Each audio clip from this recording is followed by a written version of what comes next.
जय हिंद विद्यार्थी मित्रांनो. आपण बरेच दिवस झालं इयत्ता 4थी आणि इयत्ता 7वीच्या स्कॉलरशिप रिझल्टची चर्चा करत होतो. एवढी खुशी आहे की मित्रांनो, आज इयत्ता 4थी आणि इयत्ता 7वीचा स्कॉलरशिपचा रिझल्ट फायनली लागला आहे.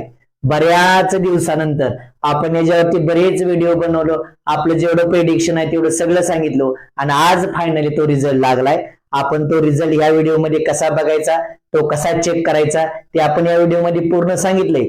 तसं तुम्ही बघा, पण तुम्हाला किती मार्क पडले ती कोणत्या बोर्डला आहे, तुम्ही सीबीएसई ला का स्टेट बोर्डला आहे, स्टेट बोर्ड मध्ये पण तुम्ही इंग्लिश मिडियमला आहे, मराठी मिडियमला आहे का सेमी मिडियमला आहे, तुमचा एरिया रुरल एरिया आहे किंवा ग्रामीण भाग आहे का शहरी भाग आहे, हे पण व्हिडिओ मध्ये सांगा, जेणेकरून मला नेक्स्ट व्हिडिओ बनवताना त्याची व्यवस्थित इन्फॉर्मेशन देता येईल.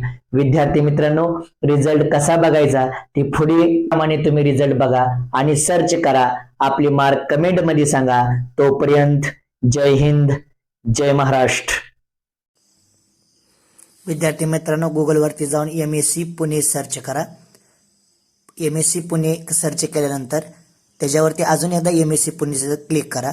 ते क्लिक केल्यानंतर आपलं सर्चिंग चालू होईल. सर्चिंग चालू झाल्यानंतर थोडा वेळ वेट करा.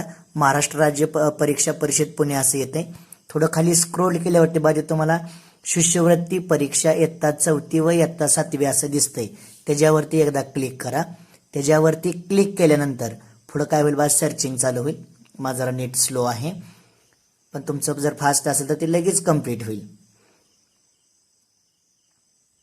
सर्चिंग चालू आहे. सर्चिंग चालू झाल्यानंतर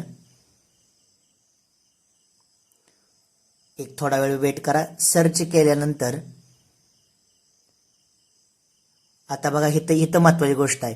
इथं काय करायचं, वरती शाळांसाठी निकाल बघायचा नाही. मोबाईल थोडा स्क्रोल करा. स्क्रोल करा, खाली सीट नंबर येते त्याच्यावरती क्लिक करा. विद्यार्थ्यांसाठी निकाल, सीट नंबर टाका, आईचं नाव टाका आणि सबमिट करा.